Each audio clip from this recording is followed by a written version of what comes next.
when Dave Julian first invited me to review this project, we flew the whole line in a day and a half, looking at various hotspots. And for the first time ever looking at a job, I was daunted. It was a very difficult, very tough, extreme terrain project. And in 30 years, this one will be in the top 5 for sure.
On this project, on the western segment alone, we had 179 access roads, which we call shoe-flies, many of which are required extensive work, brushing, road building, culverts, and that's just to get us to work. Then we proceed from there with the salvage.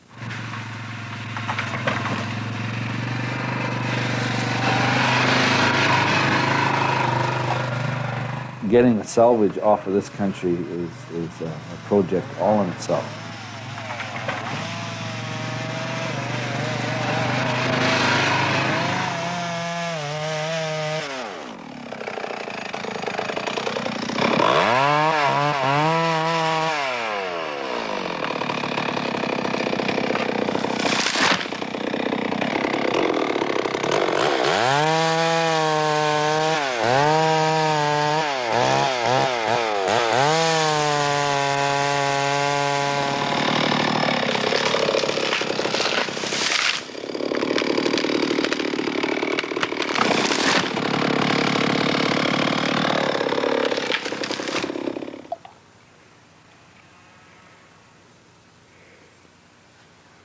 How much more work have you got to do here? I wouldn't think we'd have much more than a week or so. No, maybe more than a couple of weeks, maybe at the most. And we'll be done. How long have you been at it?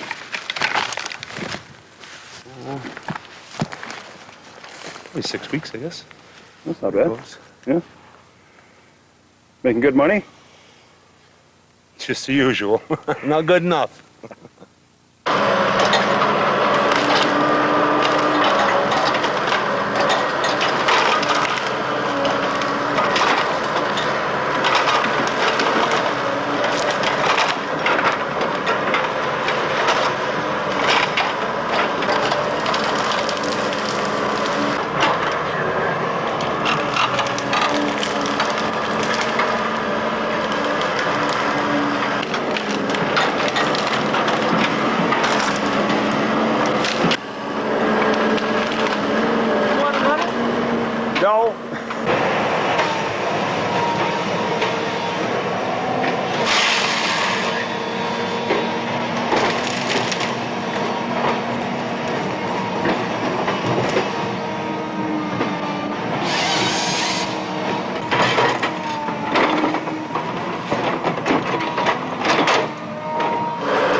finally we've completed the salvage of merchantable timber, and we're finally starting the pipeline.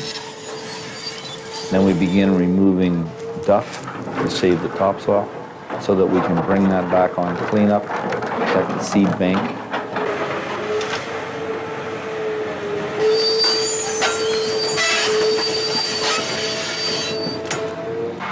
Then the equipment begins grading.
Ed Fraser is my name, from Manitoba. Actually, just outside of Brandon, a little place called Rivers. Hoe operator. I mean, just digging in the dirt. Lots and lots of digging in the dirt. We make the ditch here for the pipe to go in the ground, whether it be through roads, rivers, whatever it takes. It is fun. It is fun. When you first start, it's almost like a ride at the fair, because this machine swings. What makes a really good hoe operator? Enduring long hours and expectations of being as good on the 12th hour as you were on the first. I think probably hand-eye coordination is probably the biggest. It's actually an extension of your hand. It should be the extension of your hand. So whatever you see kind of thing, you should be able to put the bucket there or wherever it's required. Hardest thing to do? There's many things, but line crossings, river crossings, like the example in digging in water, you have to overdig a little bit, and you have to gauge how much you're losing as you're digging. Creates a fairly good living, yeah. Fairly, it's never enough, but fairly decent.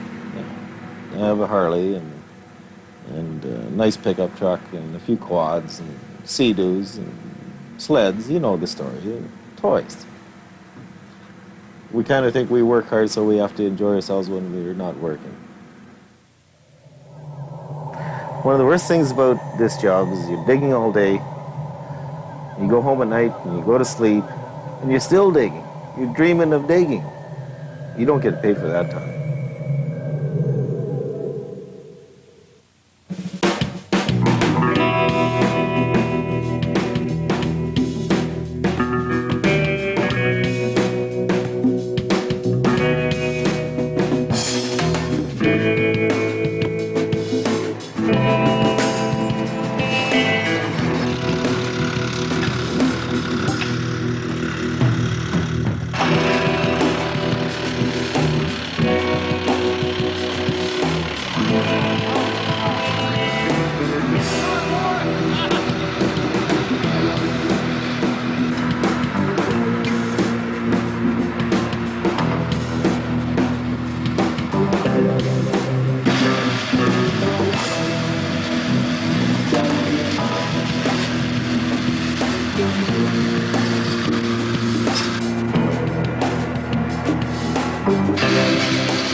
I've been around this type of work for about 40 years. From the east to the west coast now. Oh, this is definitely the roughest country I've ever seen. We're actually doing the hills twice, you know, and a lot of them is winching. It's a challenge.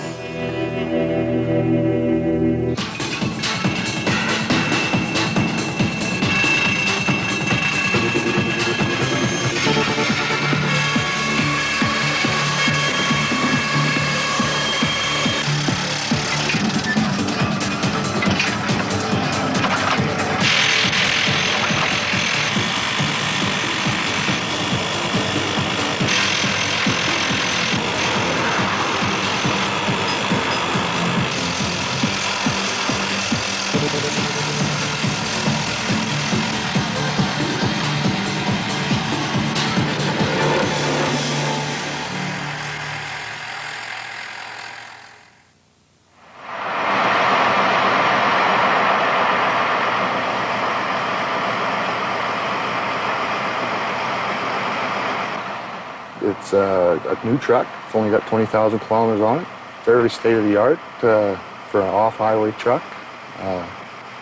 Keep it clean and well-maintained so it's not breaking down on you on the side of the road. You look after it. Piece of equipment does your work for you. Dale Bruce from Edmonton, Alberta.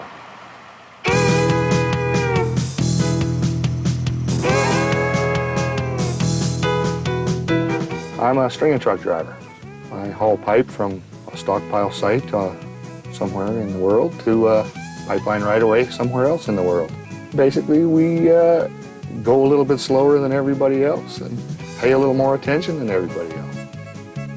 When we get off the highway, we got a radio that we call out kilometer numbers on the road we're on so that people know we're coming, and they're calling out so we know they're coming. Turning in on Char Creek Road, headed off the highway. Kilometer 0, Char Creek. Working on a few here now.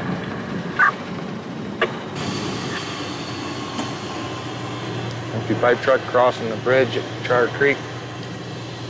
Headed up 32.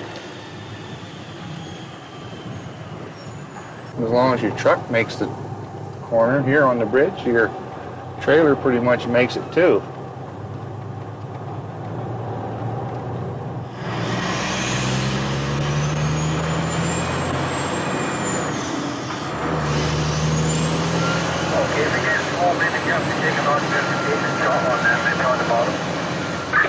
Yeah, I've seen bear, I've seen moose, I've seen deer, elk. Yeah. Many girls? Not very many out here, no. Oh yeah, this is way more fun than driving on the highway. No doubt about it. You can narrow road, picturesque valleys, views, roller coaster rides. Why wouldn't anybody like this? Can't imagine.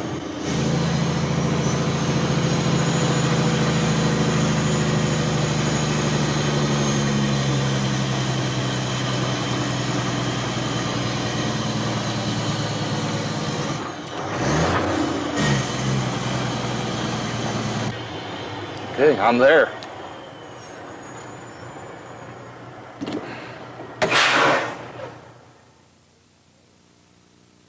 The next activity is stringing. We load the pipes from specified stockpile sites onto trucks. They're loaded and transported to the right-of-way where the specialized equipment, side booms, which are peculiar to pipeline, begin their work.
Behind stringing comes the engineer measuring crew.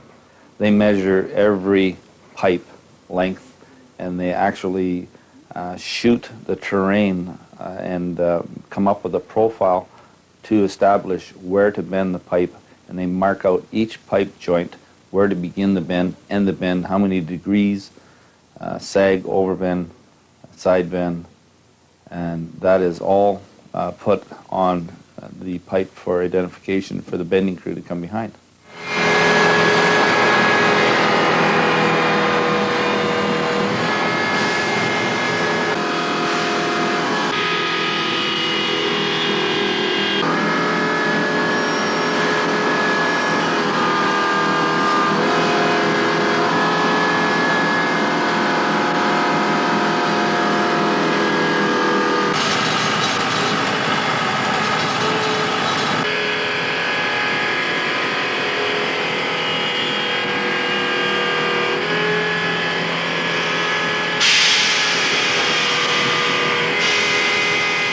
The pipe bending machine is a specialized piece of equipment used only on pipeline.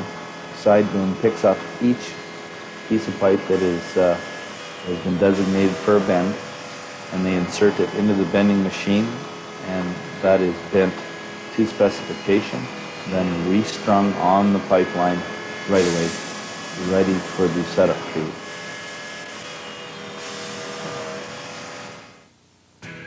Each individual piece of pipe has got a code, a barcode, as well as a written code on the pipe identifying the pipe number, the heat number, the length, the shock coating specification, and the wall thickness.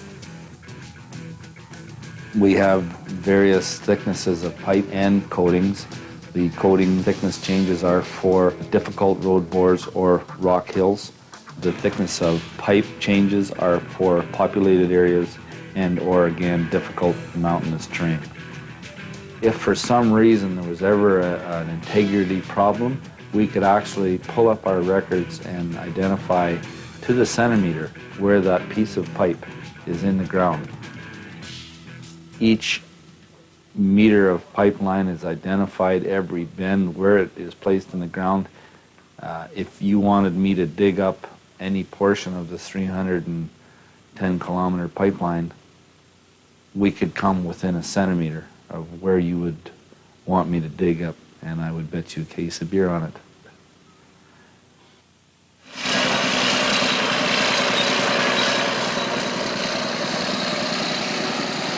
Well, initially we established the limits of the pipeline right away, staking for the mainline contractor. We established center line of the excavation or the ditch, and we stake any appurtenances, swamp weights, river weights, test leads, anything that pertains to part of the pipeline. In the mountain conditions here, a lot of times GPS just does not work with the technology that we have right now, so we bring in control with GPS and then resort to total stations to pick up our electronic pipe data. Inside the total station is basically an onboard computer that calculates coordinate geometry, or COGO. And basically all the instrument does is sends out a laser beam, measures the amount of time elapsed between hitting the prism, coming back to the instrument, calculates a distance, and then using a COGO program internal to the machine, it'll calculate an azimuth, a difference in elevation, and a horizontal position. There's a certain amount of excitement when construction is going full-blown, and you've got to keep up with everybody and stay one step ahead of them. 274820. Good. Good to go now. Sometimes it's fun. Sometimes it's not. At the end of the job, when you got to compute all the data that you collected for the previous 6 months, that's all done with our computer department run by Mr. Pat Frericks. Everything starts at the kickoff, which is the origin point. It's the starting point of the spread, and that's your 0 point for your chainage. And then the chainage is the distance measured from the origin. So we'll say at kilometer 10, it would be 10 plus 000. Everything's linked with chainage. Like the inspectors go out there, and if they put in sand padding or something, they'll see it begins at 11 plus 200 to 11 plus 500, and they'll put that on their reports, and then we can take the reports and put them into our as-built. We collect the pipe numbers and the heat numbers with a handheld data collector, and I'll hook that up to the computer and download it and run it through some software and get it into some kind of a spreadsheet. I have fun. Yeah, it gets pretty exciting. Like sometimes there's 8 different things to do, and you don't really know what to do next, but the day just flies. Like, I never watch the clock. My name is Roy Stevens. I'm working as the resource monitor on the east spread of the BC Gas Southern Crossing Pipeline project. We are tracking the man days on the project to ascertain how many man days are involved in building the pipeline. We're also, more importantly, tracking the equipment hours, specifically the heavy equipment. There are in excess of 100 pieces of heavy equipment which we classify as dozers and side booms, excavators. Most of it is owned by Marine Pipeline, although a percentage of it, perhaps 15%, is rental equipment. That is, some of it's owner-operated, some of it is just rented outright and operated by Marine personnel. They truck it in on lowboys and highboys. They bring it in from all across Canada and even from the States. I would say that this is probably the closest type of enterprise to a military operation that you'll see in civilian life. It's a linear project that entails a great deal of engineering and organization and precision to carry it out and construct the job within the time frames, within the environmental windows, and as close to budget as possible. I'm Doug Dank, Project Superintendent here for Marine Pipeline. This is my 30th year in this business. We've taken on a real major project here for BC Gas. As of today, we've got approximately 575 people on our payroll.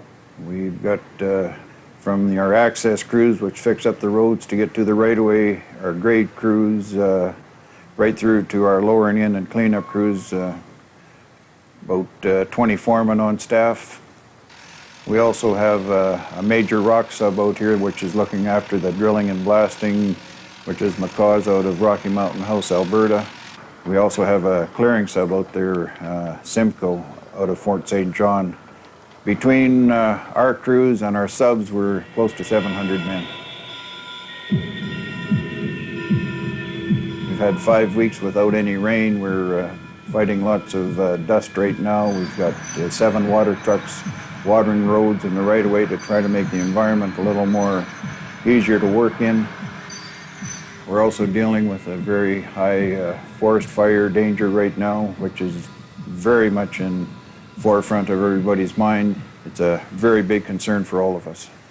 It's the extreme heat combined with the dust. The conditions are so dry, the upper 6 to 8 inches is powdering. So it's become difficult for laborers, operators, everybody working on the project, just working in the dusty conditions. It is a very difficult and challenging project, and as I say, there really hasn't been one that I'm aware of built in Canada with this degree of difficulty overall.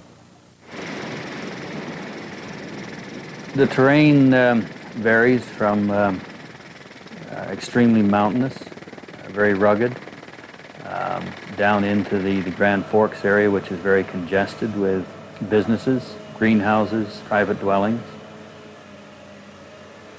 and through the Creston Flats, which is a prime growing area. And we've had some special techniques which have been applied to ensure that we look after landowners and the conservation of topsoil.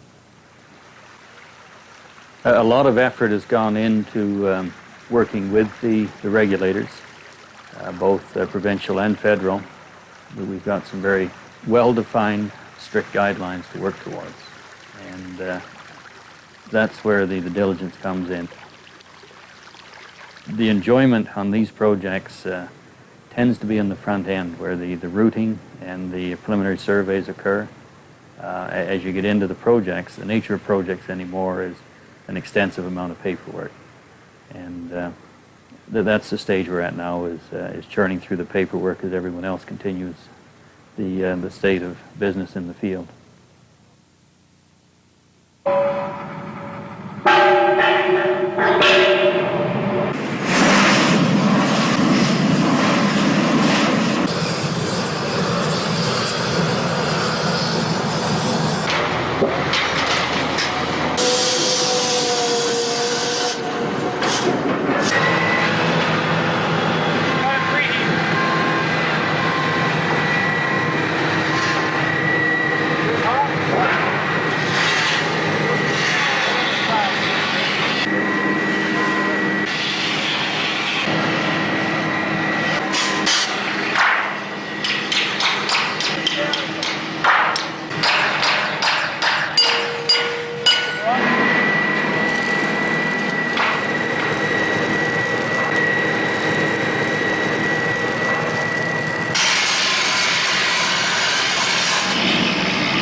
I'm a skid hustler. Skid hustling technician.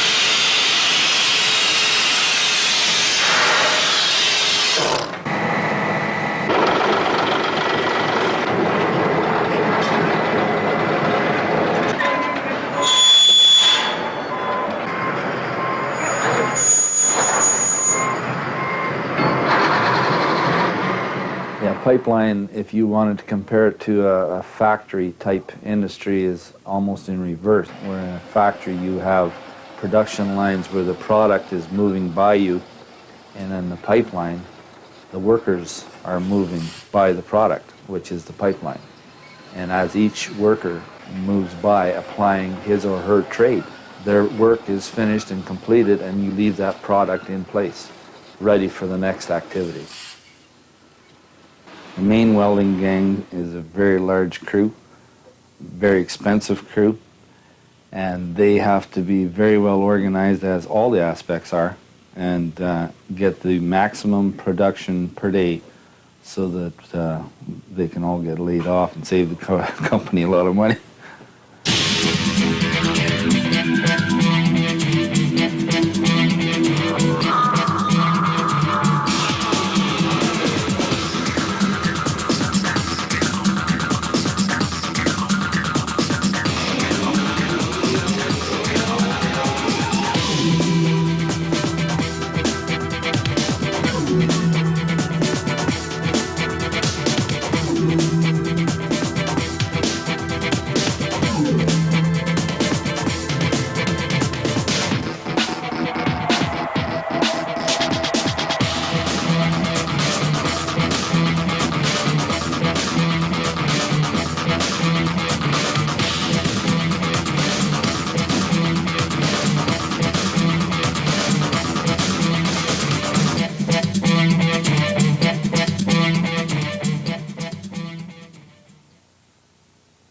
Part of the process for coating is the sandblasting. The sandblasting is required to give us a minimum profile, which will allow the coating to adhere to the pipe metal and not fall off or have any problems with the coating at a later date.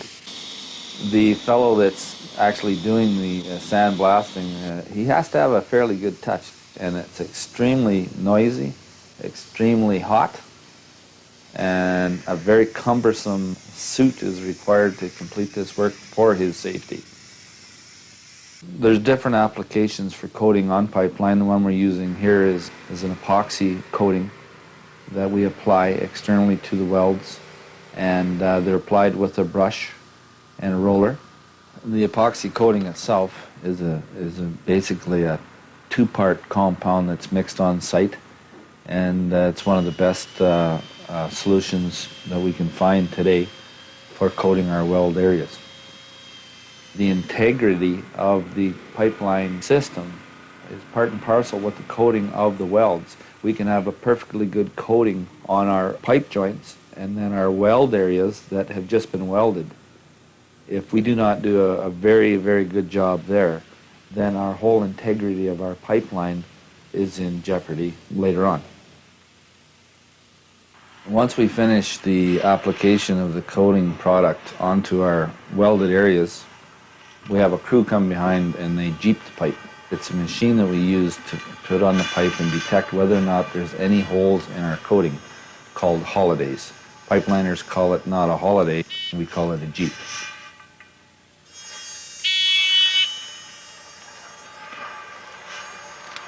So did you find any bad parts here? Couple. Yeah? Yeah. So explain to me what you do when you find one. Basically the Jeep will go off, we just sand it, like I'll show you right away. Yeah. Take some 80 grit sand, yeah, just to get the sheen off the pipe, because this coating won't stick. to the shiny, so we got to rough it up a bit here. Yeah. And we just heat it to about 170 degrees. Got to heat the pipe, get the moisture out. Start heating up the patch stick, make little circles, and just puddle it together, and it's good. We do about, I don't know, 6-7 clicks a day we walk. Because usually in the morning we pre-jeep, and then the blasters and coaters, they do the coating on the welds. And then we come back behind them again and check their coating, see if it's good. You're all by yourselves out here? Yeah, just Rob and I. You get lonely? Ah, no. Nice province here.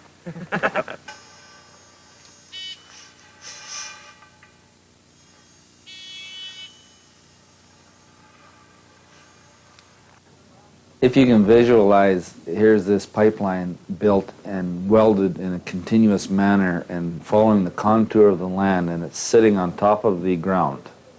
And you have a ditch that's 2 meters deep. And now you have to physically pick up this heavy pipe and put it in the ditch. It's a real sight to see 7 side booms or 6 side booms picking this pipe up and placing it in the ditch. And each one has to be precise, how far they can boom out, how far they can handle it, where their load weight restrictions are, where the lunch pail is going to fall off, and there goes the thermos. And yeah, I can't take 5 more pounds, and those operators are extremely talented people.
One of the challenging features about this job is the number of watercourse crossings that we had on the project. Our most challenging ones were fish-bearing streams. We were given from the middle of July to the middle of September to complete 25 difficult watercourse crossings. Construction practices, say 20 years ago, were you'd come to a watercourse and you would just dig through it. And with the resulting destruction of habitat, with sediments entering into the watercourse, fish mortalities if it was fish-bearing. And over time we have evolved in the pipeline construction practices to a point where almost every large diameter inch pipeline crossing of a watercourse is done with an isolation technique. And that's where we block the water off and move it around the excavation area. We don't dam a river in a traditional sense where you plug it off with dirt, because that would defeat the purpose of the whole isolation technique and muddy the river. In this particular case, we used aquadams, bags filled with water, both upstream and downstream of the excavation location, and moved the water through either pumps or through what we've called superflumes. Superflumes are an open-ended channel that the water flows through. And the result of all this is that you're able to construct an open-cut crossing without affecting water quality.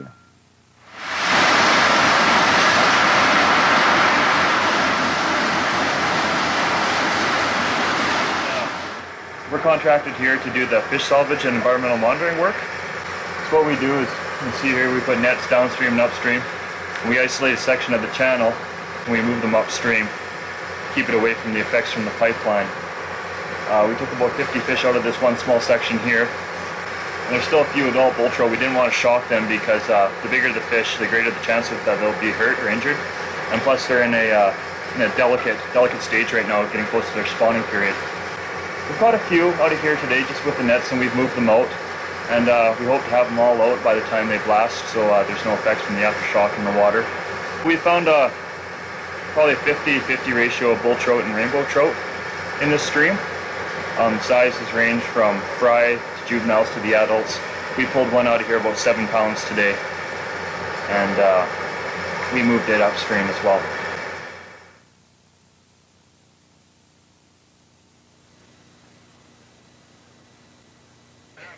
Everything happens at once in a while.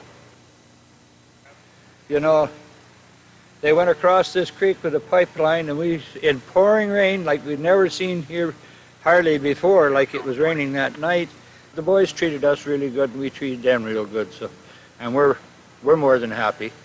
So a few times we get a little excited, but who wouldn't with all this stuff happening around here? Hey, you see some of those giant hose all lined up in here, and they put that the bridge or the pipeline in over here, comes in underneath here.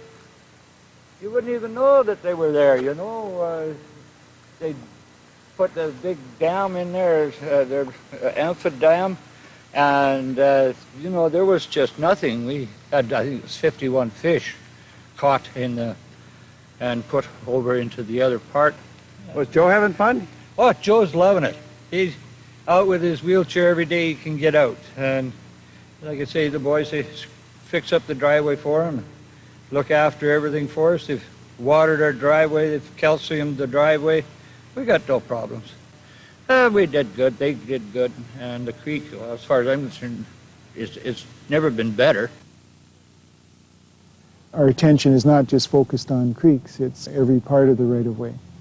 We have operators building snake dens, for instance, piles of rock on the right-of-way.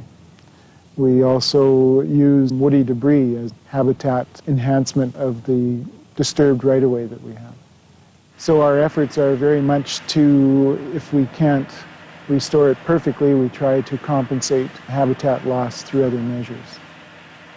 We're trying to grow into being better stewards, I guess, of the environment.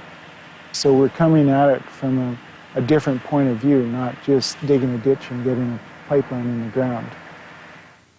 British Columbia, in this region that we're building this pipeline, to me is very beautiful. It goes from a desert scenario out on the west end to nice, beautiful, low mountainous topography on the east end. I'm always looking for wildlife and how we're impacting wildlife and its behavior. During construction, we've had a couple of events where crews have stopped and taken out binoculars and had a look at just a whole bunch of neat things that you see out in wildlife country. Just the other day we ran across, Aaron and I on the way in, we ran across two cubs. One, I could have swore it was a Dober or a big Rottweiler in the middle of the road. It scaled that tree there in a matter of seconds. I couldn't believe it. Saw a lynx a few days ago. Wow. Running across the road. That's uncommon. Yeah, you don't see them very often. They're generally nocturnal, eh? Right. So that was a real treat to see that. Saw some goats. So yeah, it's been a treat. Yeah, moose, deer. Saw a grizzly on the other side of the valley. No. 2 miles away from that grizzly, you can tell it was a grizzly right off the bat, just because of its hump. You could see his hump and the silver on top. It was really, really cool. Pipeliners. And I think they're a heck of a breed. The people are second to none, in my opinion, as far as being able to expend their effort. My job, I'm foreman here on this mountainside, and Bill Shore's my name. The prairie pipelining is, of course, you don't hit hills like this or the mountains or anything, and you do it with a lot less equipment. And your average anywhere these days from 5 to about 7 kilometers a day. And we are getting about that in meters up in here. I've been in pipeline for 7 years, and there ain't no life like it. It's a great life. Why is it great? Because you get to live on the road, you get to see all different country, you get to see the mountains, you get to see the flat. Every job's different. On this job, I'm a hoe trainee, and in the morning you come and you check out your machine and make sure that it's ready to go. You check all the fluid levels and make sure everything's okay. It's lots of fun. There's such a variety of people out here that everybody's entertaining. Every day on the payroll is a good day. Okay, these two pictures will show you over 650 years of the old-time pipeliners in one bunch here. Well, I started in June of 1950 for a company called Interprovincial Pipeline. From there, I continued pipelining to this date, which is 50 years in June this year. I've often thought about retiring, but it seems like I continue following the business. You having too much fun? I guess you could call it that. You miss the camaraderie of the working on the pipeline, and it's just a way of life with us. We've traveled all our life with the business, and it seems like it's a little difficult to quit. They are a group of people that is a close-knit community. They move from job to job, a little bit like a nomad or a gypsy. They have, over time, developed quite close relationships and basically are an extended family.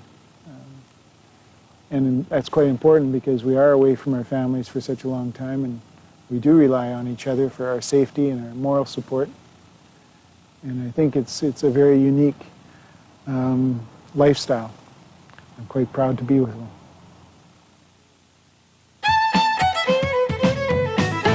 Gus Goodlinson from Kelowna, work for Time Construction.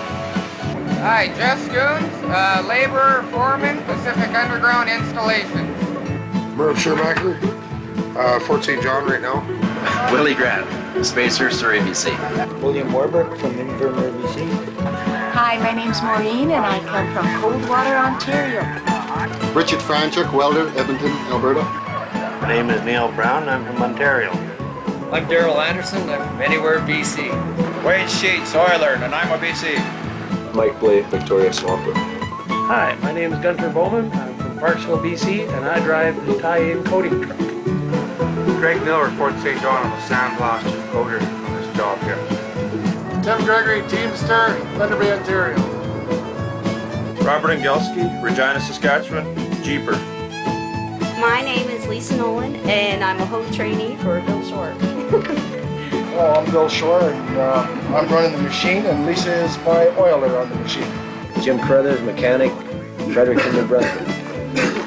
Bill Shore, I'm the foreman of the job up here in Dawson Creek. Ron Jones from Kelowna, BC, cat operator. Roy Feathers, Grand Prairie, operator. Hi, my name is Noel Philippon. I'm a Pacific Blasting and Demolition of Burnaby, BC. Cease Morrison, Kimberley, British Columbia, driller's helper. Jennifer Eklund from Velikula, training to be an operator. Norm Yoakum from Nanaimo. Greg DeMosca from Castlegar, Teamster, as a bus driver out here. Ray Grabowski from Chilliwack, BC. John DeFell, whole BC driller. Yeah, I'm Mark Cote. What do you do, Mark? I look after the lagging. Gord Wilson, Justin, BC, labor. Lee Sprout, Local 254, Winnipeg, Manitoba. Aaron McCaw, Rocky Mountains, Foreman. Mitch Shore from Winfield, BC, Straw Boss. Wayne Boykin, hoe operator in Slocan Valley. Tim Paquette, labor, Port Moody, BC. Norm Gilly, Hudson Hope, BC, Teamster. Dwayne Thiessen, Lac-La-Biche, Alberta, operator. Ashley Dick, labor, Fort St. John, BC. Kane Pollitt from Dawson Creek, BC, dozer operator. Albert Stacey, I'm from Camrose, Alberta. I'm a journeyman. I run a mandrill. Hi, I'm Don Bernardin from Winnipeg. Hey, hi, I'm Kim Tomlinson. I'm a quality control for coating. I'm from Preston, BC. Ken Alt, Sandblaster, Richard, Manitoba. Curtis Duke, Workhorse, North Vancouver. Jim Smith, Chetwynd, BC. Teamster. Peter McLennan, filmmaker, Creston, BC. Where you from, Clem? Kelowna. And what do you do? I help with the reach rod. My name is Marty Martell. I'm from Edmonton, Alberta. I'm a journeyman pipe fitter spacing. My name is Jeff Danish. I'm from Grand Forks, BC. I'm a truck driver. Terry Bradshaw, Clampman, Cranbrook. Brian McCall, Edmonton, Alberta, originally from Cape Breton Island. Working Strabas here on Peston for Global Air Drilling here. Max Brandt, Fort St. John, welder. Bob Shore, Humboldt, Sask, operator. John Nesbitt, Silverton, BC, driller. Darren Smelsky, welder, Thunder Bay, Ontario. Robert Robertson from Dawson Creek, BC, Jeeperman. My name's Remus. I'm from Cranbrook, British Columbia, and I'm a preheater for you guys. Robert Jenkinson, Local 254, Tree here in Manitoba, welder's helper. My name is Steve. I'm from Cranbrook. I'm a laborer. Dan Mosman, steam fitter, Vancouver. Steve Titter, OE, Vancouver Island. Now what's an OE for the rest of us? Operating engineer. My name's Ed Bolrace. I've been drilling for quite a few years now, and from Sault Ste. Marie, Ontario. Trevor Cerny, inspector from Onaway, Alberta. Larry Dreadheart, steam fitter, Surrey, BC. Alan Pringle, steel fabricator, welder, Coquitlam, BC. My name is Lisa Atkins and I'm from Calgary, Alberta. And I'm a welder's helper, buffing ends. So what's with the pirate flag on the side boom? We carry those buggy whips so that you can see vehicles in front of the booms and tack rigs. That's just when they're coming. their way of rebelling against society. So you're the first guy I've heard that says this is easy. This is cream. I don't know.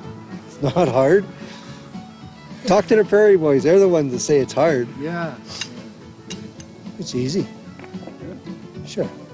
I got a 583K Cadillac side boom. That's good enough for me. We move through this toughest country in the world with skill and grace.